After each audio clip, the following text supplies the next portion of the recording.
Okay, so here in Luanda, you can see the crazy contrast behind me. There's a slum with skyscrapers behind it, and really cute kids below me. This skyline changed very rapidly over the past 10 years, and most of the buildings that you're seeing behind me were not here in 2010. When we think about expensive cities, we think about Singapore, or Zurich, or New York, or Oslo. But who thinks about Luanda? I bet that half of you have never even heard of this city before. Have you?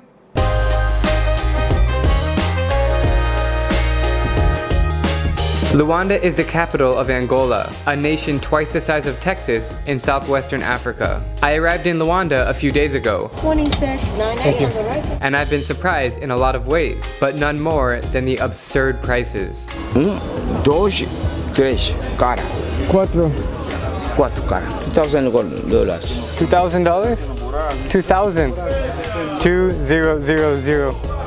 Over the last half decade, Luanda has consistently been ranked at the top of the world's most expensive cities for expats and tourists. The penthouse in that building behind me was valued at $9 million, which was the most expensive apartment in all of Africa. Just head into any supermarket and look around. Grey Goose is $105, dog food $170. So having a pet in Angola would not be the cheapest option. A light bulb, $15. A box of cereal, $12. A Macbook Pro, $4,200, and this TV is over $10,000. Care to dine at a nice restaurant? Make sure to bring a lot of cash with you. Okay, you're right. A 30-minute taxi ride will run you about $80. An average hotel room is north of $200. Want to rent an apartment? The cost of a 3-bedroom place of international standards in a nice area is around $12,000 per month. My friend pays $80 a month just for his Wi-Fi bill. That's 4 times what I pay in Bangkok. The reason for all of this cost madness lies in a 3-letter word: oil.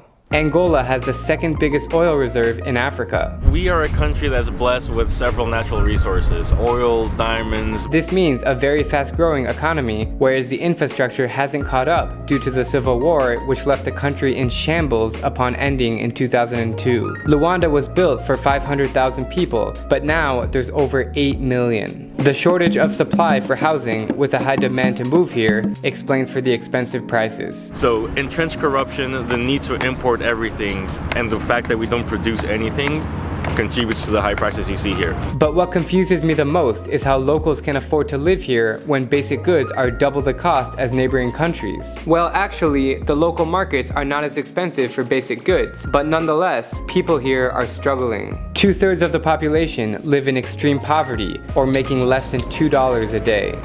On the outskirts of Luanda, less than 20% of households have electricity and access to clean water. Education is another issue, which goes along with the unemployment rate at over 20%. Moreover, the Angolan kwanza keeps weakening against the US dollar, causing everyday prices to continue rising, especially anything imported, like the MacBook Pro or the TV. As you can see, the economics nerd inside of me is going nuts right now to analyze the current situation in Angola. Luanda is such an interesting place, and I cannot wait to see more. I'm Drew Binsky, and if you like my travel videos, please click subscribe and join me as I plan to visit every country in the world.